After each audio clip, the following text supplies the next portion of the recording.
Hey everybody, Zach here. I just wanted to start this video first of all by thanking all of you for subscribing to the channel. We just hit over 10,000 subs and it's been awesome to get to interview some of my heroes on the channel and to read all of your comments. I'm actually recovering from COVID right now, which is crazy because I didn't even know people still got COVID in 2025, but I came down really hard and was out for about a week.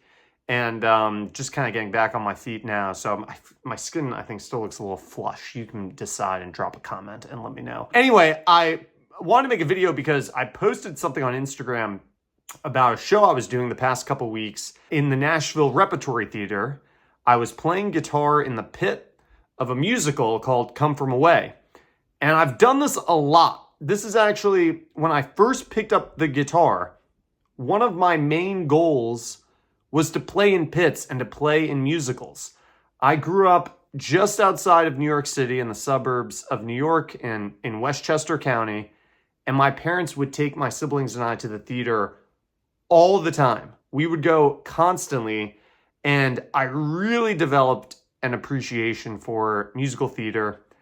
But to me, I always thought I'm not going to be an actor. That was never in the cards for me. But I was always obsessed with the music, with the people in the pits, with the conductor, with everything. And when I picked up guitar, it became really clear to me that although I also want to be in rock bands and be like Jimi Hendrix and Jimmy Page, and those were my heroes too, I also wanted to be able to play in pits.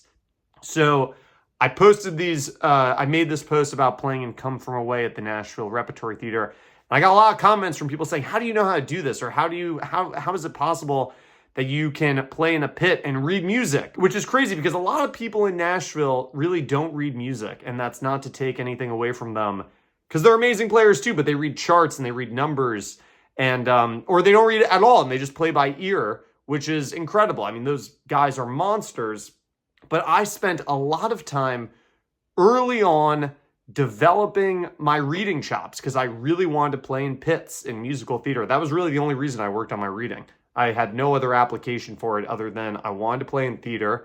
I wanted to play on Broadway.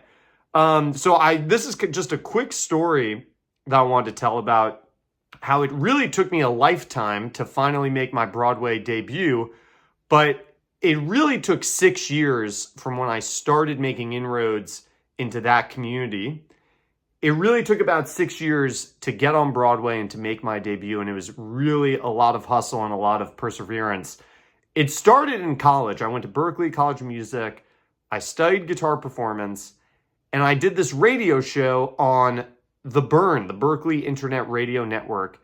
And every week I would reach out to different musicians, different guitar players, and I would have them come on to the show and get interviewed. Very similar to what I'm doing now on YouTube, but this was pre that. And I got really lucky, and I got some amazing players onto that radio show.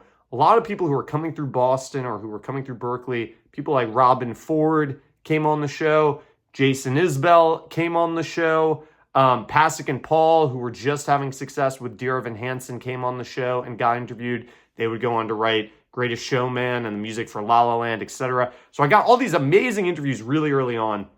And one of the people that I reached out to come onto the show and get interviewed was my now friend Jake, who is the guitar player in Book of Mormon.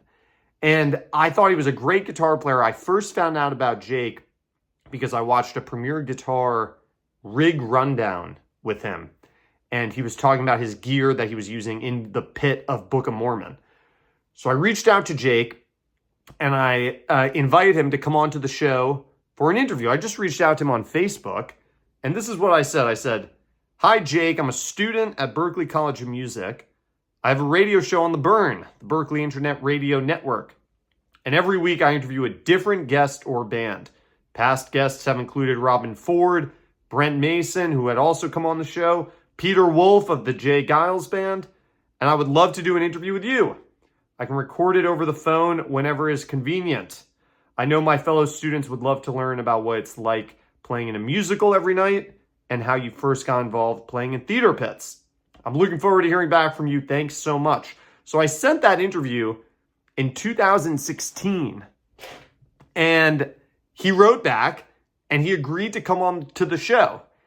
And we actually were never able to schedule that interview. Our schedules were never able to align. But we did meet next time I was in New York, and we ended up getting breakfast.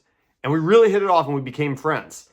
This is really the first step. If you want to break into this scene, if you want to sub shows, you have to become friendly with these people. The musicians who have these chairs, they are the only thing that's getting in your way of subbing a show. There is no big corporate structure, none of that. You just need one of these guys to call you.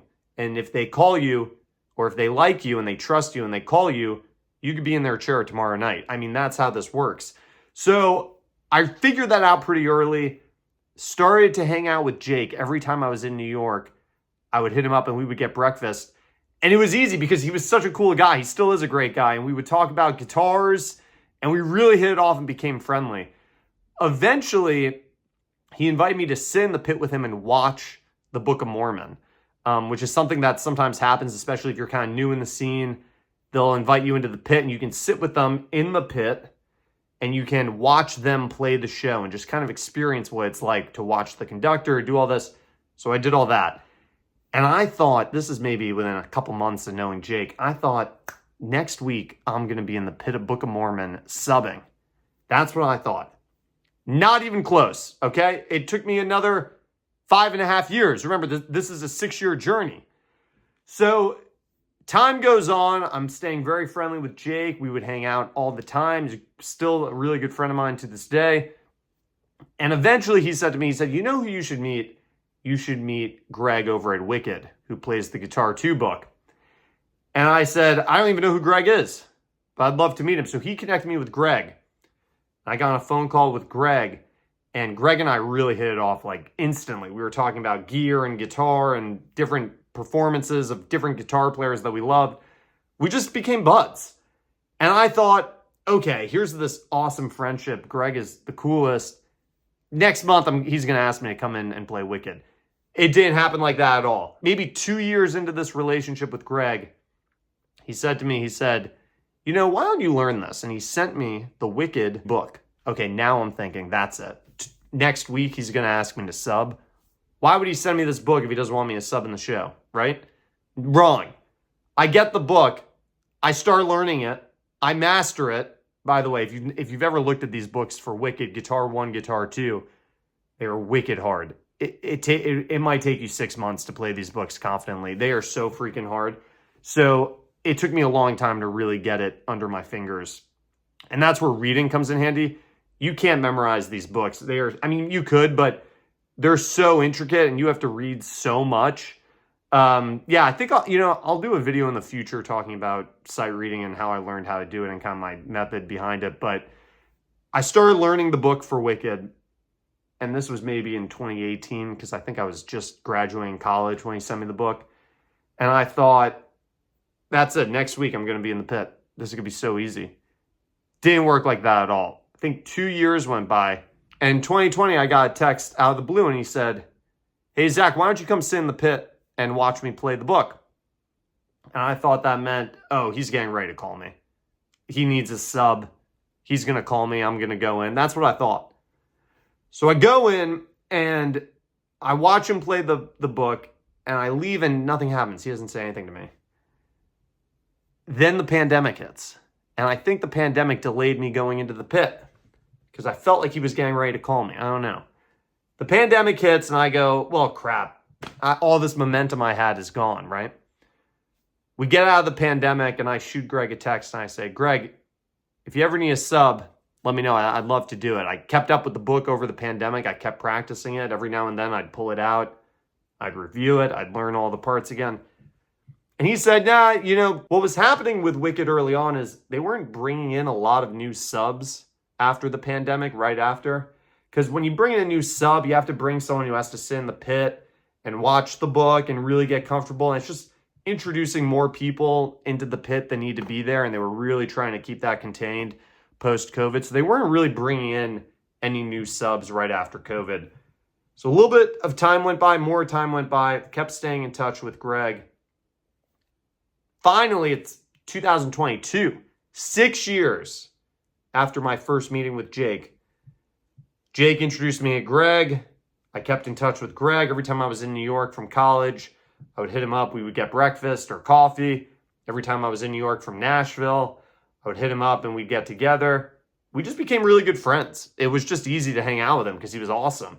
Finally, in 2022, I met a really good buddy of mine who gave me some great advice. He is a frequent sub on Broadway, and he gave me some really good advice that I think anyone who's trying to break into the scene can use, which is sometimes you really have to be direct and you really have to just tell someone exactly what you're looking for because they might not know. You might think they know and you might think it's obvious, and they actually have no idea what you're trying to accomplish. And a lot of times they want to help you or they want to give you that shot, and they might not even know how to, or they might not even know you're looking for it. So I just said to Greg very directly, I said in a text, I said, Greg, if you need a sub at any point in Wicked, I would love to do it. I know the book really well and I'm ready to jump in, which was true. And he wrote back to me and he said, oh man, that's great to hear. I'm all set on subs right now, but if I need someone, I'll let you know. And I went, oh crap. I mean, I'm never going to get to do this, right? I wanted to do it at least once because I learned the book. And again, this is my childhood goal of playing the guitar, of learning how to read music. I wanted to play in pits. I wanted to do this. I was like, I'm never going to do this. Fast forward 2 weeks, okay? I'm out on the road with another band. We're in Cincinnati, I remember. We're playing a gig. And I get this text from Greg where he basically says, out of the blue, August 9th, 2022, can you play my book next Saturday, August 20th at 8 p.m.? And now goes this whole back and forth where I'm freaking out, okay? I've wanted this opportunity for my whole life. Now it's here and I'm panicking. I'm thinking, can I do it? Can I say yes? Can I pull it off? Am I going to do it? So I called that same friend of mine who gave me the advice about being very direct and just saying, ask to sub the book. I called him up and I said, can I do it? Am I crazy? And he goes, what are you talking about? This is what you've been asking for. He goes, you have to do it. He goes, if you don't do it, you're going to go to the back of the line. He's never going to call you again. So I said, okay. So I pulled it together. And I wrote him, I said, yep, August 20th at 8, that'll work. And then he texted me and he said, hey, instead of next Saturday, can you play this Saturday night, August 13th? So all of a sudden I'm thinking, okay, I've got 2 weeks to really put the finishing touches on this book. Now I have a week and I'm on the road for another couple days. So I go, oh crap. So now I just say, sure, let me know when it's confirmed. He says it's confirmed. And now I'm panicking, okay? I'm really panicking because you know when you see these Broadway shows, they're always perfect. There is no room for error in these shows. And I've practiced the book in my room and I know that I can play it in my apartment, but I don't know if I'm going to be able to pull it off in the pit with the orchestra, with the actors on stage, with the conductor, everything. I'm freaking out. So I played this gig in Cincinnati. The next morning, everybody went back to Nashville. I gathered my gear and I flew to New York, okay? I'm from New York and I camped out in my parents' house, my childhood house, which is just outside the city. My family was actually on vacation traveling, so I had the whole house to myself. And I set up this rig, which you can see right here, almost like a cockpit, where I had up top a video of the conductor that's made, a pre-recorded video of the conductor that you can play along to. I had my music. I kind of recreated a rough estimate of what Greg's pedal board is so I could practice making the changes. I had all the instruments around me. On Wicked, you play 12-string guitar, banjo, you play 6-string acoustic, and electric. So I was practicing making some fast changes. You also play EBow. If you don't know what EBow is, it's a little device that vibrates your strings and gets this frequency going. Almost sounds like a violin. There's a lot of these long EBow lines in Wicked. Spent 6 days. Basically, every moment I was awake, I was practicing this book non-stop. I was practicing this book like crazy for 6 days. I would practice all day, and at night, I would go into the theater, and I would sit in what's called a sub box. So there's an isolated room where you can bring your guitar, plug in, and play along with the conductor and with the band and the orchestra. And you can hear yourself, but you're just not in the house. So that was a great way to practice and also simulate the experience, get a little more comfortable. So finally, the big night comes, and I'm in the theater. I walk in really early. And my goal, I think, was I wanted to play through the whole show in the pit, in the chair, to make sure there was nothing I was uncomfortable with, to make sure every choreography move, every picking up guitars, putting things down, pedal switching, I wanted to run through the whole show. So I think I did that. And David Evans was conducting that night. He was a great guy. And he is really into magic. So I think he maybe sensed I was a little nervous, and he came over and he started doing some magic tricks with me. And he said to me, I'll never forget, he said, "You nervous?" And I said, "Yeah, maybe a little bit. I was trying to play it cool." And he said, "Well, look, nothing you do in this show is going to bring it down." He said, "You're not going to stop the show no matter what happens." Which I think potentially in a show as big as Wicked, the guitar part, that's probably true. The guitar is probably not going to stop the show. Other shows, the guitar screwing up could really be a big problem. But Wicked, there's such big orchestrations and the cast is huge. And if you flub a note on the guitar, it's not going to ruin anything necessarily. But I wanted to nail it, and I had to nail it, right? I mean, that's what has to happen. Show starts. I thought the second the show started, I would just zone in and get really comfortable and everything would be easy.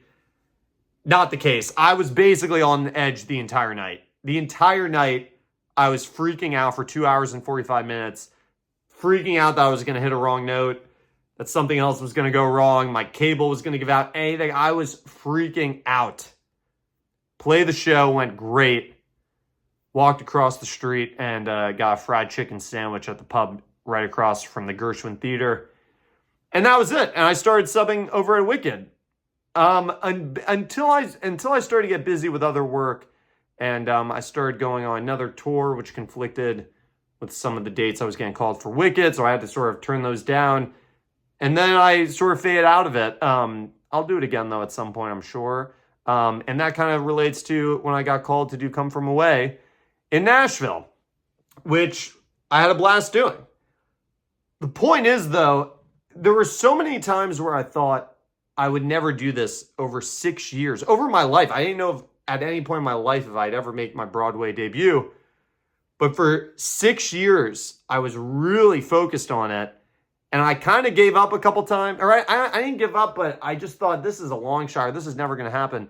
It took me 6 years to get into the pit to do this, from making my first major theater contact to actually getting in the pit and making the Broadway debut. So if you're working on something and if it's taking a long time, don't stop, okay? Keep going, because it can take that long. It can take longer than 6 years. I know people that still haven't made their Broadway debut that are still trying. I hope one day they will. The other thing, too, is if you're really trying to break into this world specifically, there's a great website, BroadwayMusicians.com, where you can look at all the shows that are currently open on Broadway. You can click the different shows. I can't believe I'm telling you about this because it's like the greatest secret. You can click all the shows and you can see everybody in those pits. You can see every instrument, who's playing every instrument. And the best way to break into the scene is just to reach out to these people. Most of them are really, really nice, really encouraging. You can find them on Instagram, track down their emails, you can DM them, and just make a relationship with them. That's really the best way to do it. Like all these people, you know, I sub for them or whatever, but they're just friends of mine. And I go see their gigs in New York when they're out of the show and they go play jazz clubs or in rock bands or whatever. I go catch those gigs. That's it. So there you go. That's how it took 6 years to get into the pit of Wicked on Broadway. And when people ask, how do you know how to play in a show like Come From Away in Nashville at the Nashville Repertory Theater? This is how I know how to do it, because I spent my whole life learning how to read music. I took 3 semesters of conducting at Berklee, which sounds like a joke, but if you want to do this, you have to know how to read a conductor and how to follow a conductor. It's not the hardest thing in the world, but you have to know how to do it. So I took 3 semesters of conducting, which was probably overkill, but I did it anyway. And then I went and I did it for real on Broadway. And when you do it on Broadway, you really learn how to do this because the level of everyone around you is so high. You pick up a lot of just instincts that I think you'd have a hard time getting elsewhere. So there you go. I think I'll do a video in the future talking about sight reading or maybe some other tips on how to break into the scene and how to play in these shows. And by the way, there's a lot of people who do this so much more regularly than I do and do it so much more frequently than I do. I'm not, you know, the end all be all on this. Some of my friends are in shows every night subbing, or they have chairs. That's not my situation, but I'm honored when I get the call to do it, which is occasionally. But I'm honored that people even call me occasionally to do this because it's so competitive and it's so hard. So there you go. Thanks for supporting the channel. If you dug that story, click below to subscribe, and we'll see you next time. By the way, I'm in New York about to head to a theater gig, but if you dug that video and if you want to learn more about how to break into the scene, how to play guitar in pits, I dropped an interview a little while back with 3 guitar players from Hamilton, Mean Girls, and The Lion King on Broadway, talking about this scene, how to break into it, how to play in pits, all of it. So I'll drop that link in the description below. Thanks for watching.